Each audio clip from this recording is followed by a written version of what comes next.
Attention business owners. Reach over 100,000 martial artists a month by advertising with World Martial Arts Media. We can put your product, service, or event announcements in front of your target audience. Advertise with World Martial Arts Magazine, World Martial Arts Radio, World Martial Arts TV, or all three media sources for the biggest bang for your advertising buck. Visit www.worldmartialartsmedia.com and click on the advertising link to see just how amazingly affordable it can be.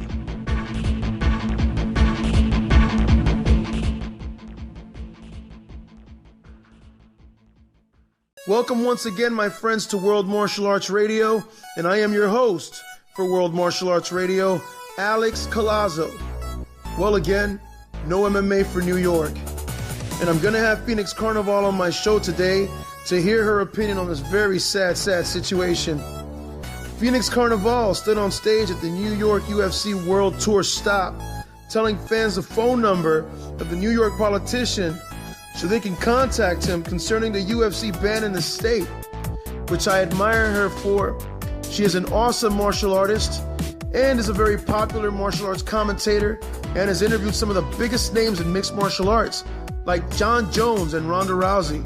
Then on the show, we have an interview with the head of Nomad MMA Fit, Coach Royce Ramos. He is very knowledgeable when it comes to fight science and has a gym that I highly recommend in the East Coast. So everybody get ready and remember that you are listening to World Martial Arts Radio. World Martial Arts Radio. Hello? Hello, Miss Phoenix Carnavale. Yes. This is Alex from World Martial Arts Radio. Hi, Alex. How are you doing? I'm doing good. What's up? Well, I just wanted to ask you just a few questions, if you don't mind, for Sure. the radio show. Absolutely. What's up? That's great. Well, I just wanted to go over some things. For example, the whole thing with the MMA in New York. Oh, yeah. Oh, I hear that. You're Yeah, disappointed man. in the decision this year, right? I was really, really devastated. I mean, when we were talking the night before, you know, like all of us who were kind of on the inside and who were a big part of it, we were like, it's going to happen. We've got more than the 76. This many people said yes, and you know, we were like, we thought it was really going to happen. I thought it was in the bag. Wow. And people were like so negative. They're like, it's not going to happen. New York is so corrupt, and I was all half glasses, half full, and then to have my heart broken like that the next day and it not happen, it was like, oh man. I was I didn't talk to anyone the whole day. I think I said 4 words the whole day, and they were all curse words. Wow. Why do you think this keeps happening? Well, you know, originally we thought it had a lot to do with Sheldon Silver and the culinary unions, and this is true. And then it was, you know, like people just weren't in support of it. To them, it wasn't something that was super important. And we had spent a lot of time lobbying and explaining to them that regulation is really important for the athletes. So even if you don't agree with the decision, these things are still going on, and they need to be done safely. You know, so we turned some people's, you know, minds around, and you know, we changed a lot of the laws, and we worked with the athletic commissions, and we thought we had the 76 constituents that we needed, you know, to bring it to the floor. And then at the last minute, this one was sick and this one didn't show up, and it never got there. So that was pretty much what happened. Wow. Do you think it'll ever change? Well, so what I know right now is that they're working on doing much more grassroots campaigning. And let me look at the email right now while I have you on the phone. So let's see what this says. All right. We'll be announcing some fall events soon, plus we will expand the grassroots activities. From the UFC's perspective, we are ready to rock. We will be ramping up what we hope will be an early session victory during the first 2 to 3 months of 2006 when the legislature convenes in Albany. we're plotting out some events for the fall. Stay tuned. So there'll probably be a lot more rallying. There'll probably be a lot more conversation. There'll probably be a lot more of, Chris Weidman and all these guys doing what they're supposed to do and getting the word out there. Yeah, I hope so. Yeah. I hope so. That's where we are with that. I wanted to ask you, when did you start martial arts? I started martial arts late in life. I was probably 24 or 25, I loved it since I was 8, since the first time I saw Bruce Lee on television. But I didn't get to start until I was an adult and I had my own money. And my parents had always told us that, they didn't have enough money to send me to classes and things like that. And so I had to wait until I had a little bit of cash of my own and worked my own jobs. And, I started and I never looked back. Wow. And you're currently training right now as a teacher, or? Yeah, I train. I primarily train in the stand-up arts, but I jump into some jiu-jitsu every once in a while and some wrestling. And I train with any athlete that's willing to work with me. And I try to stay abreast with everything that's going on. But I really love everything. I love all styles. But my primary art right now is probably Muay Thai and boxing. Wow. I feel the same way. I love stand-up. Yeah. Totally. You've had this awesome privilege of being able to interview some of the best MMA fighters out there. You interviewed John Jones, didn't you? Yeah. How was that? John, many times.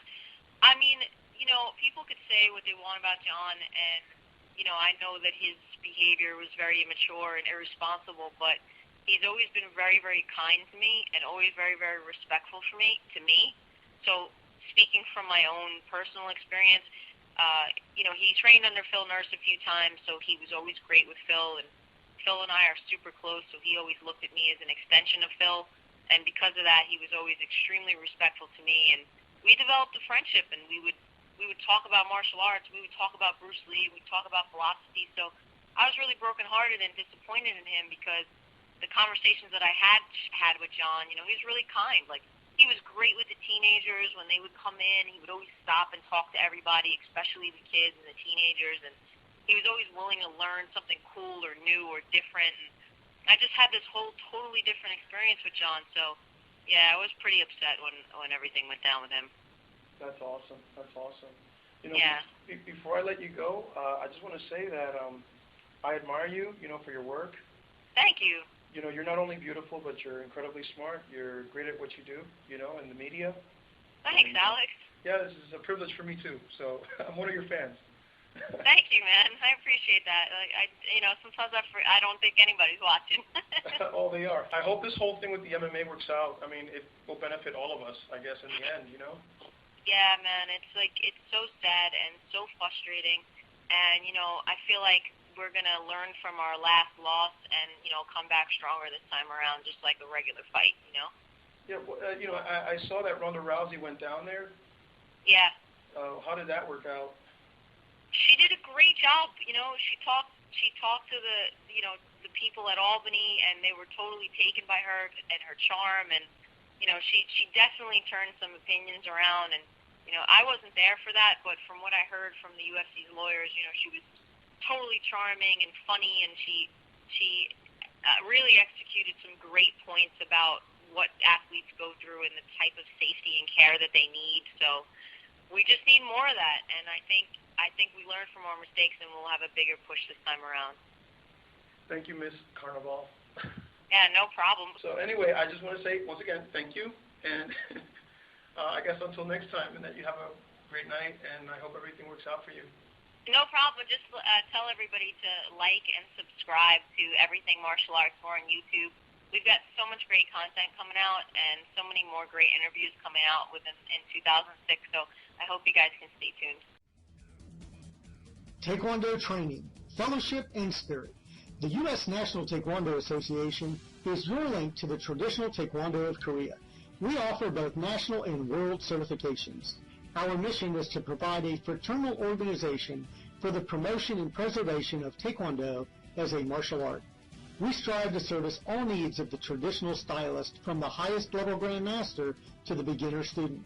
Enjoy the many benefits we offer: grade and black belt certifications, instructor and master instructor courses, tournament insurance, success seminars, state, national, and international competitions, business support, martial arts supplies, monthly e-newsletter, and private training tours of Korea. Not only do we teach the best techniques, but Korean philosophy as well. We develop the complete mind, body, and spirit philosophy. Visit www.usnta.net to join today. Go ahead, buddy. We're still there. Yeah. So he throws this. I see him. He's really good, and he throws these overhand punches. He's almost like haymakers, but haymakers come like up and down, right? Up and down. But again, he's always fighting against tall people, so it comes up, and naturally, with his arms reached, he always hits his opponents in the head, like perfectly. Like this little bastard. And I was like, and I told him the overhand punch, like the one you have, is a short person's punch. You'll never see a tall person use it. Unless a tall person that's taller than you, you're going to get someone taller than him. Right? Yeah. Because, you don't really see someone throw a big overhand punch on someone smaller. Right. So there are certain tools that can be done. And I'm looking at him like he finds them, but at the same time, when he throws some of them, they're kind of off the mark too. So timing, targeting, and when he drops his eyes, he misses it. But when he's on the guy, he's paying attention to the chest and shoulders. He smashes them against the jaw. They're little things he's good at. So I'm like, these are some of the tools. You have to train. It is great because I'm training against my other friend who's 6'4", and he's an ex-fighter too. And you have to have that dynamic. You have to train it. None of this. Okay, we're matching everybody by height and size. No. Like in my class, we rotate people. We rotate during the drills because everybody's learning the same drill, but everybody does it somewhat differently. Okay. Whether it's because they're a righty or a lefty, the size, the arm reach, their body movement. Everything is unique and different. You should get used to all these different types so you can become better. If you only train against one person all the time, I guess that's better than just training by yourself all the time, right? Yep. It's not better, period. Right. You can only image train and shadow box so much. You need that resistance. And then when you get that resistance, now it can't be just the same person all the time. That person's going to learn and change. Yes, you adapt to that person, but it's not the same thing. Wow. Professional boxers, you box, you teach boxing. You're going to train someone. Yes, they're different in the same weight class, but you're going to have them training against people who have different styles, get used to different styles, and, when we move to a different match. Very right? true. Yep. To a different matchup. Oh, yeah. We do the same thing, but we also deal with sizes because, when it comes to fighting, the weapon's an equalizer. But how do you use it? Wow. So you have to. I heard that said before that that the weapon is an equalizer. Can you elaborate on that for the audience or the people that are hearing this show? All right. With weapons, right? That gives a person a chance. A small person now has a chance to fend off someone who's larger if they don't have a weapon. Or if the larger person has a weapon but it's smaller and you have a longer one, that's your opportunity.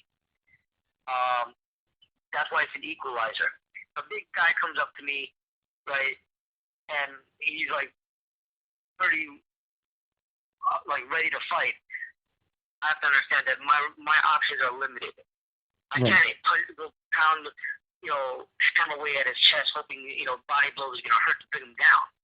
I can always assume I can hit him in the leg and drop him quickly. And shoot, he might actually have a cup on.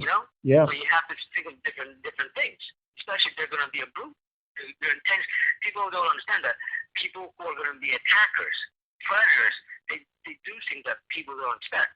Look at the shooting, the guy who dressed up and shot people in the Batman theater. He dressed up in gear to protect himself. Right. Right? People will wear cuffs. They will wear leather jackets. These are all designed to protect themselves. So you need to have something, whether it's a knife, a roll of quarters, a pen, a stick, a broom handle,